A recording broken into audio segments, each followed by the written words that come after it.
بسم اللہ الرحمن الرحیم۔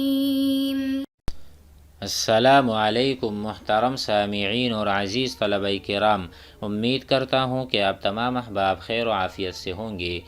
آج کا ہمارا سبق نمبر 25 ہے، جس میں ہم عمرو بن معدی کرب، یعنی یہاں پر کتاب میں وقال عمرو ایضا، اور عمرو بن معدی کرب نے یہ بھی کہا، تو ہم نے پچھلے اشعار بھی انہی کے پڑھے تھے، اور یہ بھی چند اشعار ہیں تقریباً 4۔ آئیے اسے بھی پڑھتے ہیں اور پھر آگے بڑھتے ہیں۔ وقال عمرو ایضا ولقد اجمع رجلی بها حذر الموت وانی لفرور ولقد اعطفها كارهة حين للنفس من الموت هرير كل ما ذلك مني خلق وبكل أنا في الروع جدير وابن صبح سادرا يوعدني ما له في الناس ما عشت مجير۔ آئیے ترجمہ کرتے ہیں۔ یہاں پر عمر اپنے بارے میں کہتے ہیں کہ میں موت کی طرف، یعنی میں موت کے خوف سے اپنا پاؤں گھوڑے پر جما کر رکھتا ہوں، اور جب مجھے پتہ چلے کہ ابھی میری دال نہیں گلنی یا میری لڑائی مفید نہیں تو بہت بھاگنے والا ہوں۔ دیکھیں، وَلَقَدْ أَجْمَعُ، اور میں اپنے پاؤں کو جمع کرتا ہوں، یعنی مضبوطی سے اپنے پاؤں کو رکھتا ہوں، رجلیہ اجمع رجلیہ، اپنے دونوں پاؤں کو مضبوطی سے گھوڑے کے ساتھ لگائے رکھتا ہوں، بہا ای بالحصان، حذر الموت، حذر الموت، موت کے خوف سے، وانی لفرور، اور جب مجھے پتہ چلتا ہے کہ ابھی جنگ سے کوئی فائدہ نہیں تو میں وہاں سے بھاگنے والوں میں سے ہوں، میں بھی وہاں سے فرور، فرّ یفر، بھاگنا۔ وَلَقَدْ أَجْمَعُ رِجْلَيَّ بِهَا حَذَرَ الْمَوْتِ وَإِنِّي لَفَرُورُ وَلَقَدْ أَعْطِفُهَا، ہا ضمیر فرس، وَلَقَدْ أَعْطِفُهَا، اور میں گھوڑے کو زبردستی جنگ سے موڑتا ہوں۔ عطف یعطف، موڑنا، ٹھیک ہے، جس طرح ہم نے پڑھا ہے منعطف، منعطف کہتے ہیں کسی بھی یعنی یو ٹرن کو یا کسی بھی چورنگی کو جہاں سے انسان راستہ بدل لیتا ہے، منعطف بالعربیہ۔ تو کہتے ہیں وَلَقَدْ أَعْطِفُهَا، میں گھوڑے کو موڑ دیتا ہوں، كَارِهَةً، زبردستی، وہ نہیں چاہتا کہ لوٹے لیکن میں اس کو موڑ دیتا ہوں۔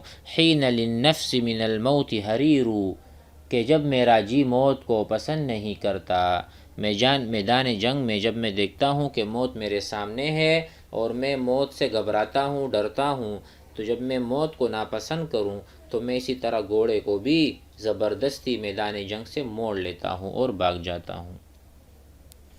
کل ما ذلک منی خلق، یہ سب میری عادتیں ہیں، وبکل انا فی الروع جدیر، اور میں جس کو بھی اختیار کروں میرے لیے زیبا ہے، مناسب ہے، یعنی کبھی بھاگ جانا اور کبھی جم جانا، اپنے اپنے وقت پر جو بھی اختیار کروں میں اس کا سزاوار ہوں گا۔ کل ما ذالک، سارا یہ بھاگنا جمنا، منی خلق، منی عادات، میری عادات میں سے ہے، وبکل انا، اور تمام عادات پر اگر میں فی الروع جدیر، یعنی فی الفزع، دیکھو فزع معنی خوف، ویراد به الحرب، جنگ کی حالت میں یہ بھی کروں وہ بھی کروں، اس کا میں مطلب میں اس کا مستحق ہوں، یا میرے لیے یہ صفات زیبا ہے، میں جو کچھ بھی کروں۔ آخر میں کہتے ہیں وابن صبح صادرا یوعدنی، اور ابن صبح مراد ضعیف اور بزدل ہے، کیونکہ عرب کا خیال تھا کہ جو صبح کے وقت پیدا ہوتا ہے وہ بزدل و ضعیف ہوتا ہے۔ کہتے ہیں کہ ابن صبح جو ہے، ابن صبح صادرا یوعدنی، وہ مجھے دھمکی دیتا ہے، ٹھیک ہے، ما لہ فی الناس، اس سے مراد یہ ہے کہ کمزور دل والا ابن صبح مجھے دھمکیاں دیتا ہے، لیکن ما لہ فی الناس، لوگوں میں نہیں ہے، ما عشت مجیر، جب تک میں زندہ ہوں اس کو پناہ دینے والا۔ دوسری مرتبہ ہم دیکھ لیں کہ ابن صبح صادرا غافلا، یہ غافل آدمی صبح کے وقت کیا دیتا ہے، ڈھاکہ مارتے ہیں اور صبح کے وقت لوگوں پر حملہ کرتے ہیں، تو یہ مجھے دھمکاتا ہے، لیکن دیکھ لیں کہ اس کا مجیر میرے سوا کوئی نہیں۔ ما عشتو، جب تک میں زندہ ہوں، عاشا یعیشو، عاش الرجل آدمی رہا زندہ، مجیرو پناہ دہندہ پناہ دینے والا۔ آگے بڑھتے ہیں۔ وقال قیس بن خطیم طعنت بن عبد القیس طعنة ثائر لها نفذ لولا الشعاع أضاءها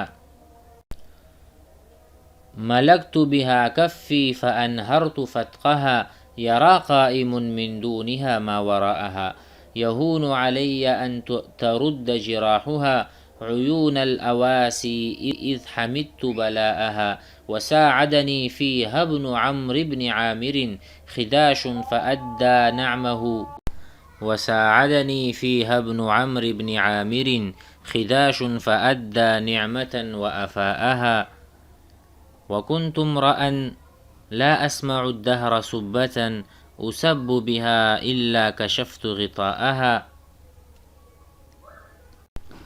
فإني في الحرب الضروس موكل بإقدام نفس ما أريد بقاءها إذا ما اصطبحت أربعا خط ميزري وأتبعت دلوي في السماح رشاءها متى يأتي هذا الموت لا تلف حاجة لنفسي إلا وقد قضيت قضاءها ثأرت عديا والخطيم فلم أضع ولاية أشياخ جعلت إزاءها وقال الحارث بن هشام۔ اتنا کافی ہے، انشاءاللہ اس کا ترجمہ کر دیتے ہیں پھر آگے بڑھیں گے۔ اشعار کا ترجمہ کرنے سے پہلے ہم شاعر کا تعارف کرتے ہیں۔ قیس بن خطیم، یہ انہوں نے زمانہ جاہلیت اور اسلام دونوں کو پایا ہے۔ رسول اللہ صلی اللہ علیہ وسلم نے اس کو اسلام کی دعوت دی لیکن اسلام نہ لایا، اس کا دیوان تباہ ہو چکا ہے۔ ان اشعار کی حکایت یا پس منظر یہ ہے کہ ایک آدمی نے شاعر کے باپ کو قتل کیا اور دوسرے نے اس کے دادا کو قتل کیا۔ تو شاعر جو مذکور شاعر ہیں اس وقت یہ نوعمر تھا۔ جب بڑا ہوا اسے اس کا علم ہو گیا تو قصاص کے لیے چلا اور کامیاب ہوا۔ اس میں خداش بن زہیر نامی ایک شخص نے اس کی مدد کی کہ اس پر شاعر کا پہلے سے کچھ احسان بھی تھا۔ اس کو شاعر بیان کر رہا ہے کہ فلاں نے خداش بن زہیر نے میرا اس میں کیا کیا ہے، مدد کی ہے۔ تو آئیے ان کے اشعار کو پڑھتے ہیں۔ کہہ رہا ہے طعنت بمعنی انتقام لیا یا میں نے نیزہ مارا۔ طعنت میں نے نیزہ مارا ابن عبد القیس کو یعنی الرجل العبدی، میں نے ابن عبد القیس کو انتقام لینے والے شخص کے نیزے کی طرح نیزہ مارا۔ طعنۃ ثائر، ثائر کہتے ہیں اخذ الثأر، جو قصاص لے رہا ہو، الثأر القصاص بدلہ لینا۔ تو میں نے ابن عبد القیس کو ایسا مارا، اس طریقے پہ نیزہ مارا کہ جس طرح انتقام لینے والے نیزہ مارتے ہیں۔ لہا نفذ لولا الشعاع اضاءها، اگر خون نہ پھیلتا تو وہ سوراخ اس ضرب نیزے کے زخم کو روشن کر دیتا۔ لہا نفذ، اس کا ایک نشان ہے، اس نیزے کا ایک سوراخ ہے لیکن خون بہہ رہا تھا، اسی وجہ سے یہ سوراخ جو تھا جو نیزے نے بنایا تھا وہ نظر نہیں آیا۔ لولا الشعاع اضاءها، اگرچہ تفرق الدم انتشار الدم، دم کا پھیلنا نہ ہوتا، اضاءها ای لضاء لکان واضحا هذا المنفذ او هذا النفذ کان واضحا جدا۔ آگے مزید کہتا ہے ملکت بها کفی ای ملکت بالطعن، الطعن انتم تعرفون نیزہ، کہ میں نے نیزے کو اتنے مضبوطی سے پکڑا تھا۔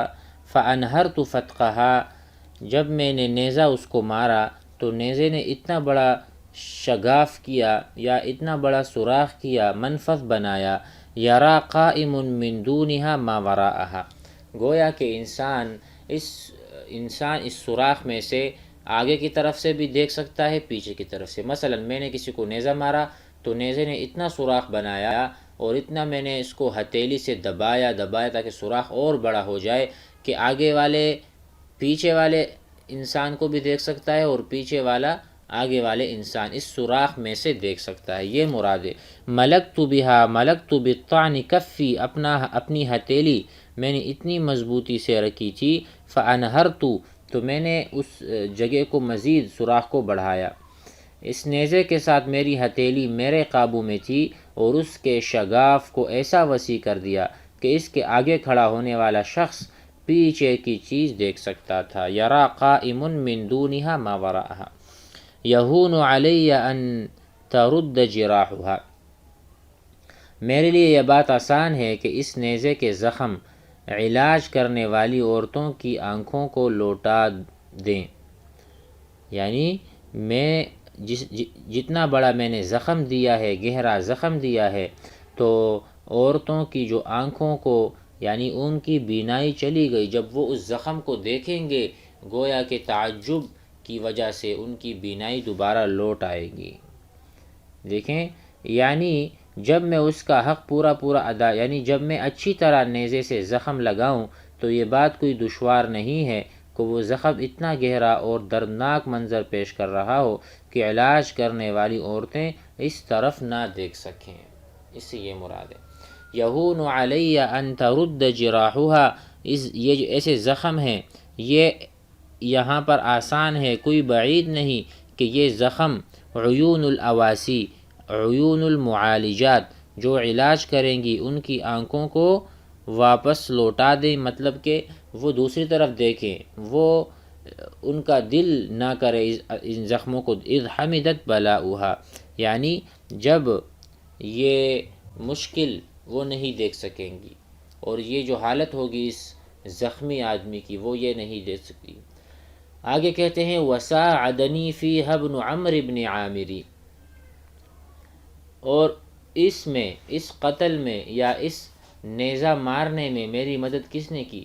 ابن عمرو ابن عامر، یعنی خداش نے میری مدد کی۔ خداش، دیکھو یہاں پر آ رہے ابن عمرو ابن عامر خداش۔ فَأَدَّى نِعْمَةً وَأَفَاءَهَا، تو گویا کہ اس نے احسان کا بدلہ ادا کر کے لوٹا دیا، میں نے تھوڑا سا اس پہ احسان کیا تھا، آج اس نے اس احسان کا بدلہ دیا اور وفا کے ساتھ۔ ٹھیک ہے۔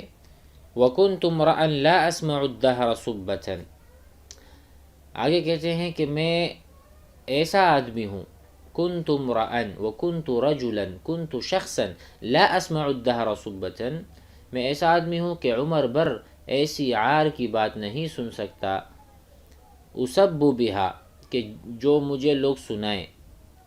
ٹھیک ہے، وہ کون سی عار کی وجہ ہے؟ یعنی کہ جس کی وجہ سے مجھے گالی دی جائے، اسب، مجھے گالی دی جائے، بہا ای بہذه السبہ او سبہ، ایسا کوئی عار میں نہیں سن سکتا کہ لوگ اس کی وجہ سے مجھے عار دلائیں، مجھے گالی دیں۔ الا کشفت غطاءها، مگر یہ کہ میں اس کی عار کو دور کر دیتا ہوں۔ مراد یہ ہے، یعنی اس لیے کہا کہ کسی نے اس کو باپ کی قتل کا طعنہ دیا تھا، تو آج وہ جب بڑا ہوا تھا، پہلے تو چھوٹا تھا، آج جب بڑا ہوا تو اس نے اپنے باپ کے قتل کا بدلہ اور قصاص لے لیا۔ وَكُنْتُ امْرَأً لَا أَسْمَعُ الدَّهْرَ صُبَّةً أُسَبُّ بِهَا إِلَّا كَشَفْتُ، میرے پاس پھر راستہ ہی نہیں سوائے اس کے کہ میں بدلہ لوں اور اپنے آپ کو اس عار سے، عیب سے، شرمندگی سے آزاد کروں۔ فَإِنِّي فِي الْحَرْبِ الضُّرُوسِ مُوَكَّلٌ،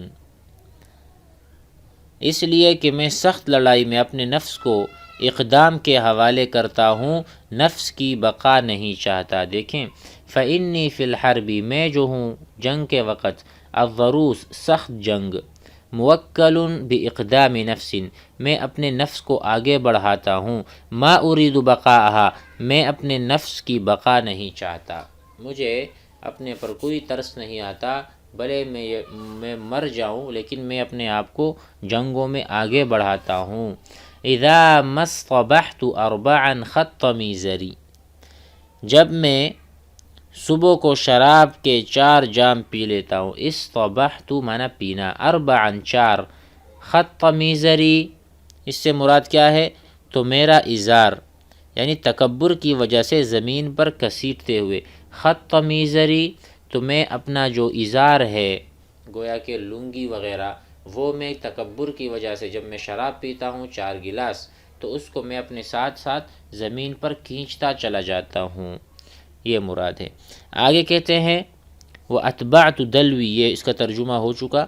فِي السَّمَاحِ رِشَاءَهَا، کہتے ہیں کہ تکبر کی وجہ سے زمین پر گھسیٹتے ہوئے خط کھینچتا ہوں، اور سخاوت میں ڈول کی رسی بھی دے دیتا ہوں، یعنی وَأَتْبَعْتُ دَلْوِي، میں اپنا جو دلو ہے، دلو کہتے ہیں بالٹی کو، میں بالٹی تو دیتا ہوں سخاوت کی وجہ سے، جب میں 4 گلاس شراب پیتا ہوں، میں اپنی بالٹی دیتا ہوں، فی السماح ای فی الجودی فی السخائی رشاءہا، یعنی رسن الدلوی، میں بالٹی کی جو رسی ہے وہ بھی میں سخاوت میں تو بالٹی دے دیتا ہوں، ساتھ میں رسی بھی دیتا ہوں، اتنا میں سخی ہو جاتا ہوں جب میں شراب پیتا ہوں، یہ بتا رہے ہیں۔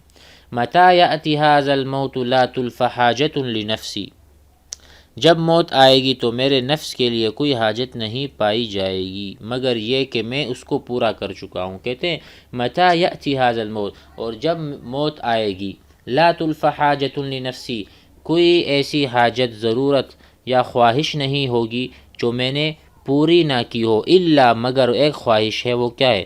قد قضیت قضاءہا، کہ میں اس کو پورا نہیں یعنی کوئی بھی ایسی خواہش نہیں جس کو میں نے پورا نہ کیا ہو موت سے پہلے، موت آنے سے پہلے کوئی بھی ایسی حاجت، خواہش نہیں ہوگی، الا قضیت، مگر یہ کہ میں نے اس کو پورا کر دیا ہو، قضاءہا، اس کو میں نے مکمل کر دیا ہو، حاصل کر دیا ہو۔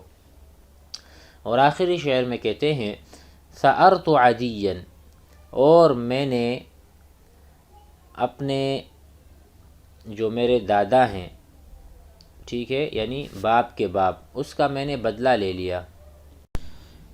ثأرت عدیا، میں نے اپنے دادا کا بدلہ لے لیا۔ الثأر بدلہ لینا، قصاص لینا۔